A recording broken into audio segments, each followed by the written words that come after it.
Təhsil Nazirliyinin, Təhsil İnstitutunun bugün qəbul etdiyi qərarda mütləq dəyişiklik olmalıdır. Mən bir valideyn olaraq, bir ana olaraq bu qərara etirazımı bildirirəm.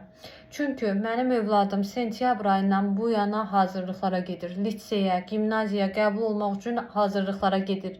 Həm vaxt itirib, həm enerjisini itirib, həm maddi olaraq itkiyə səbəb olub bu hazırlıq bizim üçün. Və onu da qeyd edeyim ki, ilin demək olar yarısından çoxunu biz hər ay, ayda bir dəfə, iki dəfə lisey və gimnaziyalara sınaq imtahanına övladımızı yollamışıq. Hansı ki, bu sınaq imtahanı da çox da minimal bir büdcədə deyil. 12-15 AZN qiymətində olan bu sınaq imtahanlarına biz valideynlər hamımız uşaqlarımızı göndərmişik. Bunu niyə göndərmişik? Bu sınaqlar bəs niyə təşkil olunurdu? Niyə bu sınaqlar həyata keçirilirdi? Hətta hal-hazırda may ayının 31-nə, iyun ayının 1-nə sınaqlar var.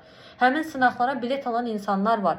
Bu qəbul imtahanı olmayacaqdırsa, bu sınaqların təşkil olunmasına niyə icazə verilirdi? Niyə bu sınaqlar həyata keçirilirdi? Niyə bu qərar sentyabrda və yaxud ilin ortasında, yanvarda bu qərar verilməyib, indi imtahana 20 gün qalmış bu qərarı verirlər?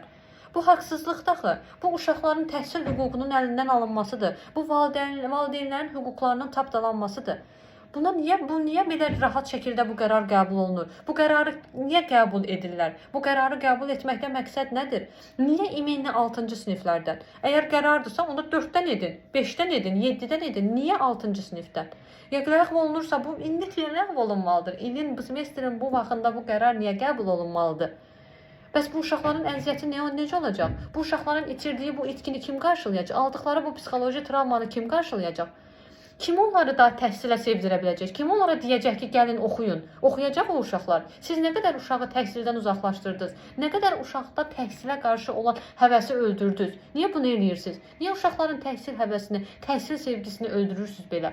Mən bu qərara etirazımı bildirirəm bir valideyn olaraq. Çox rica edirəm ki, bu qərara təkrar baxılsın və bu qərar bir də nəzərdən keçirilsin.